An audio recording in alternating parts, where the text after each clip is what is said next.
Okay, so how many of you had allergens for lunch? Everybody, but how many of you fell over with a disease? I don't think none of you, but there are empty chairs, so I'm not sure. Anyway, I'm making light of this, but there are people who are very seriously affected with food allergy, and those are the ones we're most concerned about in the US and I think in India as well. We just don't always know who they are. And sorry, I always use too many words, both on my slides and out of my mouth, so that's my one apology. I do want to acknowledge the slides were developed. Steve Taylor's the chairman or the director of the Food Allergy Research and Resource Program. Joe Baumert is the co-director, and I work in association with them, although my primary focus is the safety of genetically modified crops for another talk another time. I also want to acknowledge Dr. Ashok Gupta from Jaipur, who's a pediatric allergist that I know. And originally I was going to invite him to this session, but we had to cut it short. And Dr. Padukurdu Mahesh from Mysore, who's also an allergist. And I'm going to present a little bit of information from both of those guys. And a couple of the slides are from the American Academy of Allergy, Asthma, and Immunology. So I want to acknowledge that. And it's always nice to be back in India. This is about my, 15th or 20th time in New Delhi.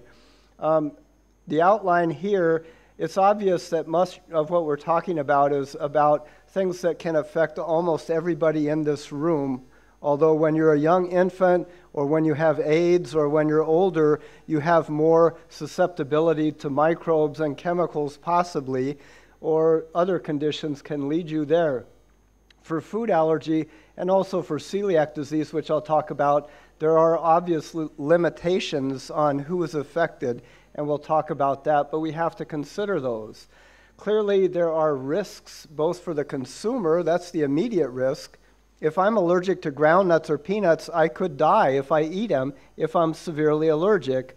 There's also risks for the families because they have to watch what they're doing and worry about the children, and obviously for companies. And in different countries, that risk is more important in terms of legal liability than in others, but it's still there. Plus, if you work for a company, you don't want to harm somebody. So you have a concern there as well. Risk management is done by consumers, companies, and regulators, obviously. There's an interaction that we've already been talking about. I'm going to give you a brief overview of what should be about a 2-day workshop, and we hope to do that kind of thing in the next year. I'm going to talk about Ige-Mediated Allergy and Celiac Disease, about the clinical manifestations, the prevalence, history, threshold levels of allergens, allergen management from food companies, labeling and detection, and also the idea is both to improve life for the Indian consumers who are allergic or have celiac disease, but also because you're making money exporting foods all over the world, and that's becoming more of an issue. And it's clearly important in the EU and US that you're exporting things that are labeled properly for their allergic subjects. This is the outline of the 2-day workshop that's often done by FARP, the Food Allergy Research and Resource Program. It's mostly for food companies, but also for regulators and others. Those foods, most legumes have to be cooked to inactivate lectins, proteases, and amylase inhibitors, or else you're going to have some digestive upset. We've changed how we eat quite a bit in the past century or so, and we're changing more and more every day. Packaged foods, restaurants, more diverse foods. We move around the globe, and I eat things in India since the last 10 years that I never thought I would eat. It's interesting, I'm still alive, that's good. Okay, so the challenges for consumers, there's an increasing prevalence of food allergy, and there is overdiagnosis. So a lot of people are avoiding things they shouldn't have to avoid, but there are people who are not avoiding them and who are sick. Some individuals have severe life-threatening allergy. There are complex foods it's hard to figure out what is the allergen that is making me sick. There are unclear labeling, there's news reports and misinformation, and people are afraid. Food producers have the challenge. They have liability, regulations, recalls in the US and Europe and Japan, and there will be some in India, I'm sure. Labeling is a tough thing to do. Sourcing is a tough thing to do. Making value-added products is tough, and you want to make more money, you better come up with a new idea, and usually that involves putting a new ingredient in it or processing differently. International trade is a challenge. For the regulatory arena, there are many challenges, the least of which is the consumers say, make me safe. I don't want risk. That's an important thing. There is uncertainty all around. We have to try and make it more sure, and we can do that if we pay attention. Clearly, to improve things, we have to have cooperation between everybody here. Governments, industry, clinicians, food scientists, allergic consumers, usually through consumer groups, and Dr. Gupta in Jaipur is trying to start one. Testing companies are important. Right now, I'll talk in a little bit about some of the testing options. There's also confusion. Why do some people think they're allergic? Well, they get bacterial food poisoning. They eat fish like mackerel family that has been contaminated with a bacteria that makes histamine. They eat plants that produce histamine. Those can be contributing factors. People drink milk and they have the enzyme deficiency, lactase deficiency, and they get diarrhea. And they think I have allergy. Well, that's different. That is not Ige-mediated. That is not life-threatening, but it's a terrible problem for you if you always have diarrhea. And where do you get your calcium? So if we look at the immunological effects of foods that we have to think about, there's Ige-mediated allergy, which includes a number of diseases. It's usually very fast-acting. It's acute. We have non-Ige-mediated reactions. Celiac disease is the most important one. That's more chronic, and some other more acute or slightly acute factors. And then we have mixed reactions. Think about this. Your immune system has to differentiate between self and non-self, between food and symbiotic beneficial microbes and harmful bacteria, viruses, parasites, and cancers. So that's a confusing job, you know, and it gets confused sometimes and does the wrong thing. Your immune system has to be educated to be tolerant to foods, and it has to have that as memory. It's imperfect. Sometimes it's slow, but generally it's pretty good. There are genetic factors and environmental interactions, including your gut microbes, that will make a difference, probably, but we don't understand all of the reactions, all of the interactions. This is complicated, don't worry about it. I just wanted to show you that you eat food which should not cause harm to anybody in this room, but for some people, when they digest it, the proteins in there will be processed and presented to antigen-presenting cells, which will activate T cells that may give you celiac disease or give you tolerance, or that will give T cell help to make antibodies. If you get the wrong kind of signals, you make IgE against the food protein that should be okay, and then you're primed or sensitized, and you could have IgE reactions in the future. In celiac disease, this is the only immune system, no, maybe not, a slide that I'll show, but celiac disease is like an allergy, but it's T cell allergy, and it's an allergy in the sense that it should be a safe protein, but you eat it, and you can have a fairly quick response. But it's genetically restricted to people who have DQ 2.5 or DQ8 MHC. Guess what? That's 25% of the world's population. Clearly, there's only 1% of people with celiac disease, so other factors are important. What happens is that you get T cells that will actually start attacking your own tissues, and there's also an enzyme involved, transglutaminase, and it's a complicated thing, but it becomes autoimmune disease, and some people end up with cancers. There are no cures right now for food allergy or celiac disease. Maybe we can do things to help prevent getting them, but there are no cures that work effectively. So you have to avoid the eliciting food. You have to avoid your specific allergen, your gluten, your gliadin, and that's what this is about to a great degree. I'll tackle celiac disease first. Prevalence 0.8% to 1.2% of the US and India, genetically controlled. Eliciting dose varies between patients. Symptoms vary. That's caused by cereals, the gluten proteins in cereals, wheat, barley, rye, triticale, and maybe oats. although those oats that cause celiac disease actually are usually contaminated with wheat. So it's not clear if anybody is really getting celiac disease from oats.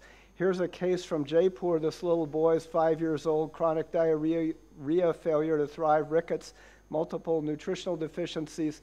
Celiac disease was finally diagnosed, and he got off the wheat diet, and he's improved. This is a section through the upper small intestine of somebody who's mildly affected, somebody who's severely affected.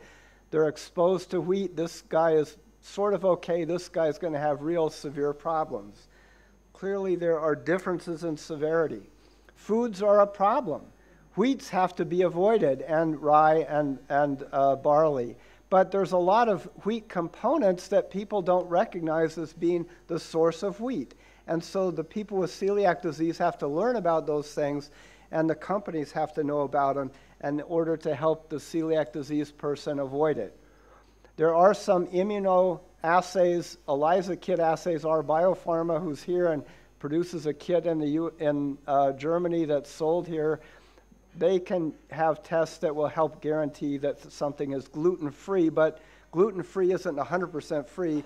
20 ppm is what's allowed and doesn't seem to cause any reactions. It used to be about 100 ppm, but in many countries there's not an absolute limit. There are quantitative ELISAs by our biopharma, Neogen, and there's a new Romer kit with an anti-G12 antibody. These two are R5 antibodies. Morinaga from Japan has a total wheat assay kit. Those 4 kits work fairly well. They're pretty well validated, and they could be quite useful. There are also different grains that are not exactly going to give you the same level of measurement in any of those kits. It's important to realize that there are some foods that are not containing glutens that can be used for some processes and give you functionality. And if you're really careful, you can put on a gluten-free label, and maybe that helps the celiac sufferer. Ige-Mediated food allergy, there's a lot of foods that people recognize. Shrimp, kiwi, eggs, those are recognizable, but that's not how most of us are eating food anymore. Most of us are eating a lot of this kind of stuff where soybeans are in each of those food products. How do I know it? Somebody has to label it accurately, and then if I'm allergic to soybeans, I can avoid it. And if you don't label it accurately and you're exposed and you have antibodies, you will get mast cells releasing histamine and leukotrienes, and you'll quickly get disease in 15 or 20 minutes. Those are important things. It's not just a runny nose. It's not just hives. Angioedema, you can get chronic cases of atopic dermatitis. You can have, if you're severely allergic, during 15 minutes, this girl in a food challenge, they thought she had outgrown her food allergy. They challenged her in a clinic, and it's a good thing it was in a clinic because she would have died probably outside of the clinic. So it's important to realize that while many people are pretty mildly allergic, and some people think they are and they're not, there are people that are severely allergic. It's tough for a doctor to know, is this person really allergic, and what are they allergic to? These cases might be pretty clear, and this is probably milk. This could be milk or eggs. These can be very tough to diagnose. You need to do history, skin prick test, in vitro IgE binding, take away the food, are they better? And those are the kinds of things it takes to diagnose it.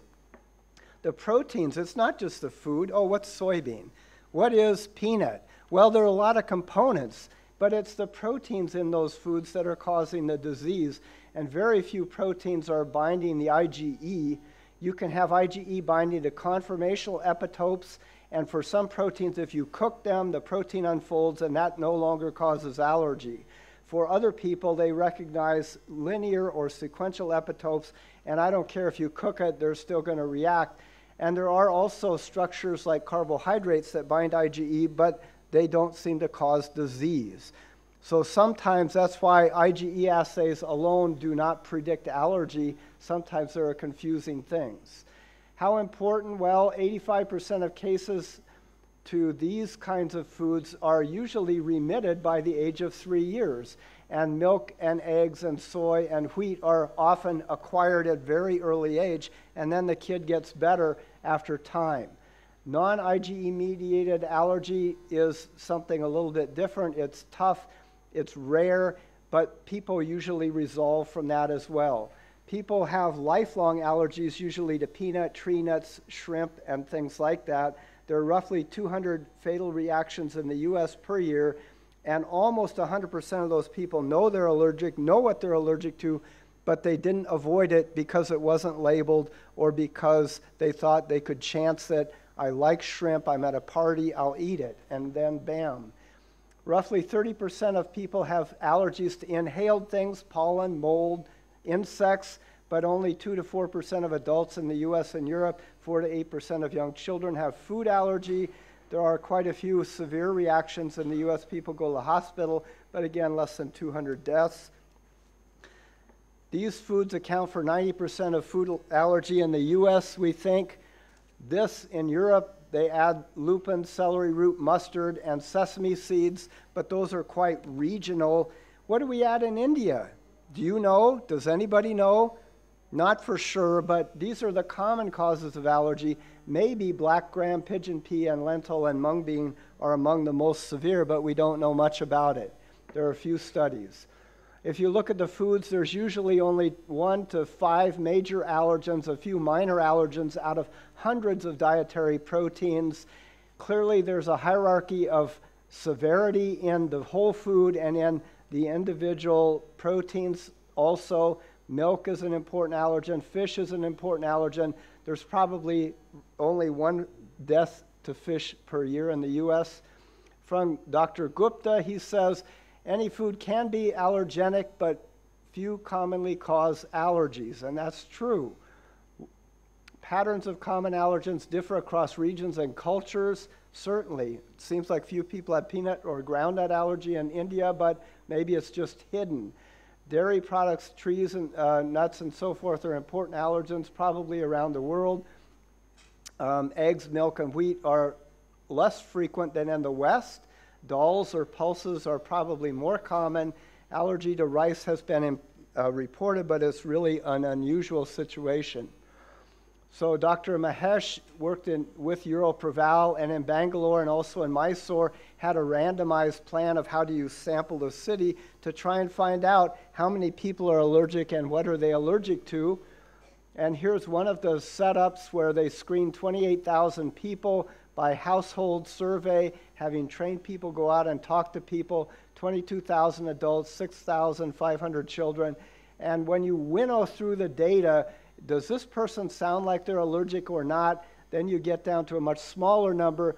And for some of those, they asked more detailed questions. Then they did skin tests, which are not 100% effective, and they get down to fairly low numbers. Are those numbers too low? Maybe. I think they might be, but it's tough to figure out. Their initial symptoms, they were looking at all kinds of symptoms. These symptoms in blue have almost no chance of being related to allergy. The ones in yellow may be, but often they're also associated with other things. When you look at the list of allergens, reported allergens from the people, you see things like palm oil, which almost certainly does not cause food allergy except in an exceedingly rare number of cases, and it's proteins in the oil, sunflower oil, compared to things that should be expected to cause allergy. There's kind of disparity there. Why is that? I don't know. I don't know exactly, but it's probably what people think they're getting because they remember eating it. When you start looking at history plus skin tests, you see a very different picture, much more like a Western case, but there are some unusual situations with fruits and vegetables, and I don't know what to make of those. They're still trying to sort out the data. When you look at specific IgE, and this is used a lot in Europe and the US and Japan, especially from Immunocap, and in Europreval they're working on this, and they see kind of a bad pattern that suggests that there's very little high IgE to specific foods in the population they tested. Those were randomly picked people. That's different than you would get in a clinic of allergy like Dr. Gupta sees. So prevalence of food allergy is probably very low in India compared to the US and Europe. Even in case-controlled studies, this is from Dr. Mahesh, SPT and IgE tests were low. Patients can commonly consume the things that it seemed like they were allergic to, which suggests it's not really allergy. My observations from about 10 years of coming here and talking to allergists and going to allergy meetings, very few Indian clinicians are trained in food allergy. Pediatricians and pulmonary doctors see very different types of patients and allergens. Food allergy in India is undoubtedly less than the US, less than Europe, Korea, and Japan. However, similar types of food are likely important food allergens. As incomes rise in India, people start living different lifestyles, and you can bet food allergy will become more important. Clearly, Indians who move to the US and Europe pick up food allergy like the Caucasians or Japanese do. And when you look at people who come back, even Indians who come back to India, then they sometimes get into a severe problem. Dr. Gupta told me about an Indian family. The boy almost died because he ate a doll or something that he didn't suspect had peanuts in it, because he got peanut allergy in the US and came back. Okay, so it's important to think. Allergens are okay in processed foods if the food is clearly labeled. Then they're okay because food allergic people know to avoid them if they read the label, and everybody else is okay. If you don't have all the things labeled right, then there's a risk. Or if there's unintended contamination, which is quite often the thing that happens, then there can be just as big a risk. That's an important thing. Contamination, as was said a few minutes ago, can be from the farm all the way to the final product, or when somebody puts it out with utensils. Whole ingredients must be labeled in the US, Europe, and Japan. Processed ingredients like oils and lecithins must be labeled to source if they're from a major allergenic source. In India, what are you going to use for the language? Right now, English is being used, and it's on many food packages. You can read what are the allergens that says may contain in many packaged foods in India, but does everybody read English? And what are you going to use otherwise? Hindi? Are you going to use Marathi? Are you going to use Kannada? What are you going to use? Those are important considerations. May contain is used around the world, and quite often that's because a food company makes a product with ground nuts or peanuts in this factory, and then they make some stuff without peanuts, and they don't want to say it has peanut because they can't guarantee, so they say may contains. If that's all they do, then pretty soon peanut allergic people cannot eat anything. So they say may contain, may contain. It should be used in many cases if you cannot guarantee with pretty good certainty that you do not have good cleanup. But it's an important consideration that has to be wrestled with. Cross reactions are also common. So crustaceans, if you're allergic to shrimp, you're also probably going to react to crab, lobster, crawfish, and krill. If you're allergic to a bony fish, you're probably going to react to all of those. If you're allergic to a lupin like peanut or a lupin, you probably will not react to the other ones, but you may have a mild reaction, rarely a severe one. There are also foods that are not very closely related that have proteins that are almost identical, and they can cause cross reactions. Advisory labeling may contain, that's a tough thing, and FARP, which does a lot of consulting work with 63 major food companies, does a lot of work, and it's important to realize they do sampling studies sometimes. 7% of all cookies have peanut labeled as an ingredient, but 49% out of a survey, market basket survey, 49% have advisory labeling may contain peanut. The problem is when you look at that, some people eat it, they're allergic to it, they eat it, they says may contain, I don't react. Well, the next time they eat it, you could have 2,000 ppms of peanut in it, and you're going to react. So that's a tough thing to deal with. How much peanut is too much? Through clinical studies, 0.4 milligrams is pretty safe for even the most highly allergic peanut allergic subject. 25 milligrams will usually cause some objective symptoms, and this would cause severe symptoms in some people, but some peanut allergic subjects could eat that and then 2 more peanuts before they would react. So it's not always the same, it's individual. current situation, public health authorities have not yet established regulatory thresholds for peanut or any other allergens, only for glutens, and that's in some countries, they have 20 ppm. U.S. food labeling law is trying to figure out how to do the definition and say, okay, well, we won't worry about it if you're below some limit. Well, what is the limit that we wouldn't have to worry about it anymore? And that's a tough thing to wrestle with. The FDA got together a working group, and they looked at 4 different methods. Analytical methods, which is kind of the way it used to be done, and most ELISA kits will get down to about 5 to 2 parts per million. And if you're below that, the chance of reacting is almost 0. And so that's kind of how it was set. You could also have a legal arbitrary decision and say, okay, at 2 ppm or 1 ppm, that's it. I don't care what it is. You could also try and do some scientific studies and do it based on lowest observed adverse effect level. You could also do quantitative risk assessment, and those methods are outlined in that publication, and I'm not going to talk a lot about them, but I'm going to talk about a peanut threshold study done with FARP and also people from Unilever and Dr. Monneray-Vautrin from France, and some of it's from the literature and some of it's from Monneray-Vautrin's clinic, where she's done a lot of food challenges. If you look at people who have peanut allergy, and a lot of these are severe reactors, if you look at a dose response in a careful clinical setting, you can find some people can react at 1 milligram or a little less, and other people don't react until you get out to the gram quantities.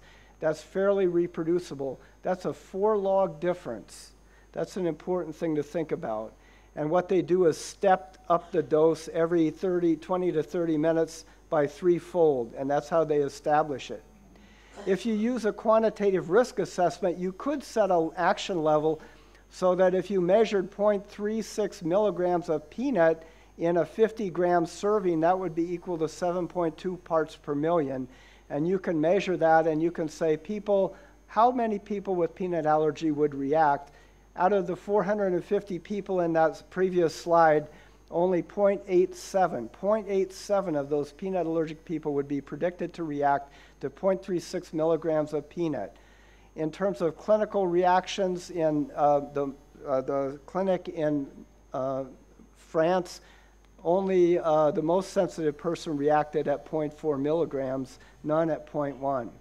There are other studies out there, a few that have looked at thresholds for milk, egg, wheat, and soy.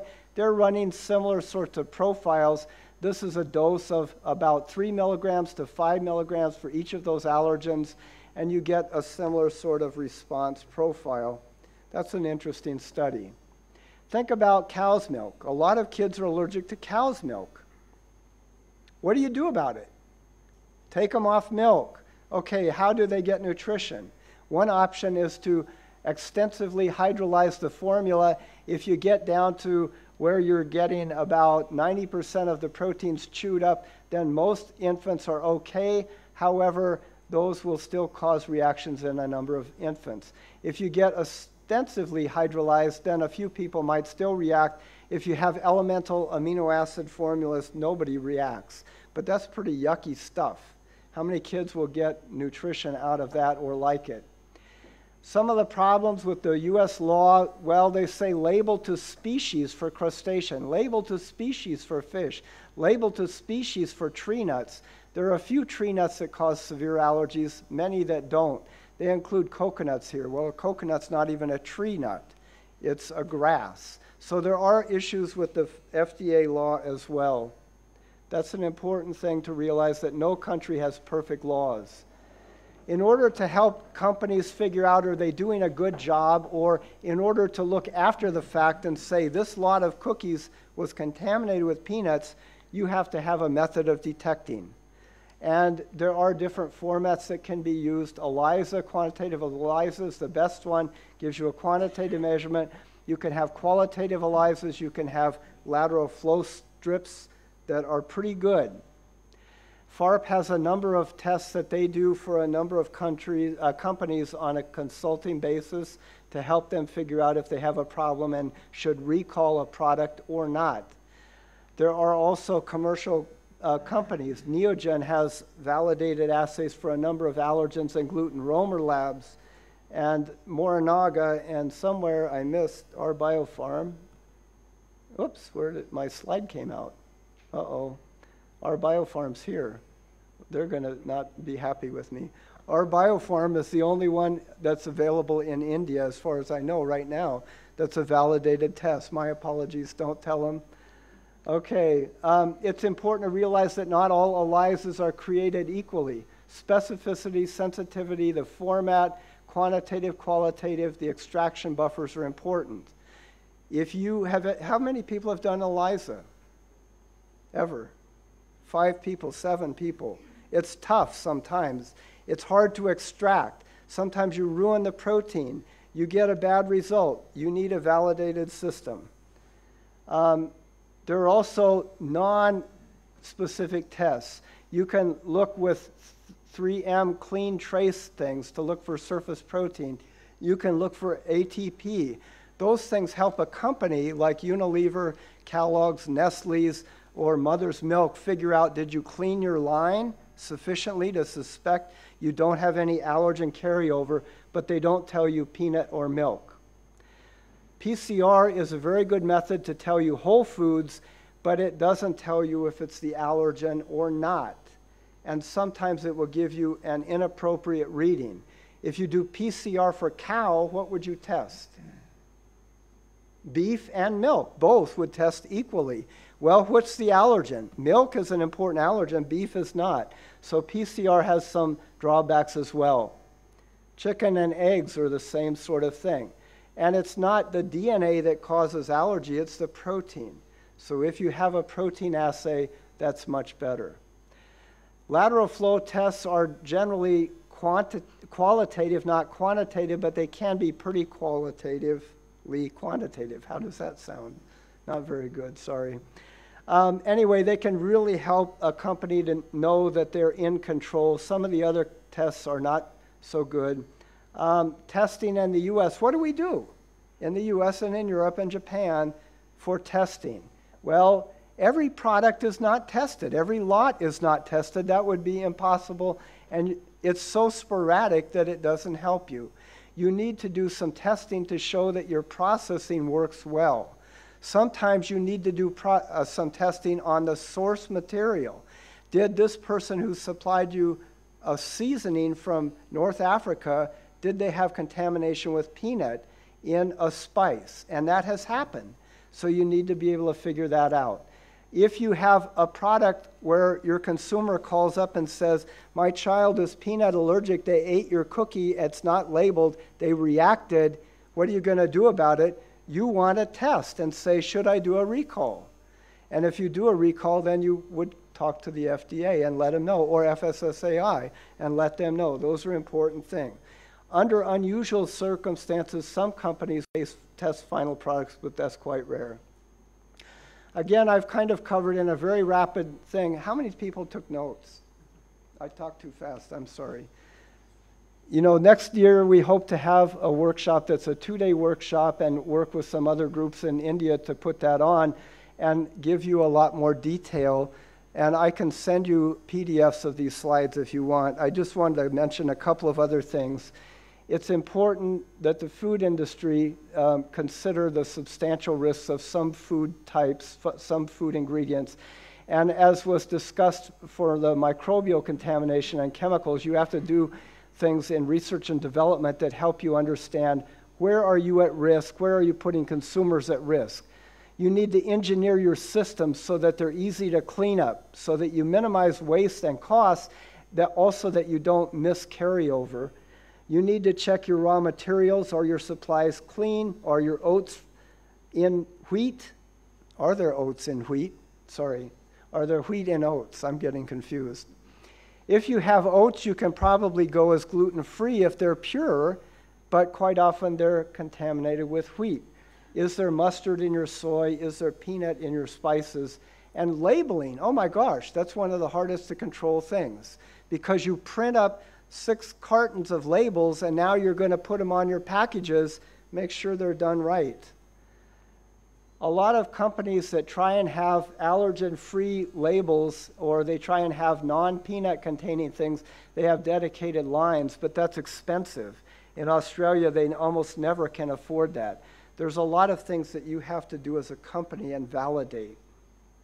You need to have good records, you need to have purchasing records, you need to segregate and label your allergens as they come in. So if you're a company and you're going to put peanut in a product, you have a tub of peanut and you label it as peanut, and everybody in your company knows that's peanut, and you cannot mix it up with other stuff. Potential risks, oh gosh, this is a hard one, and especially when I look at Indian restaurants and street vendors and think that how many people eat more out of those kinds of settings than eat packaged foods or at home? A huge number. And how do we help improve the education and practices in restaurants? Anyway, that's about it. We also have an allergen database that deals with proteins if people are making food ingredients.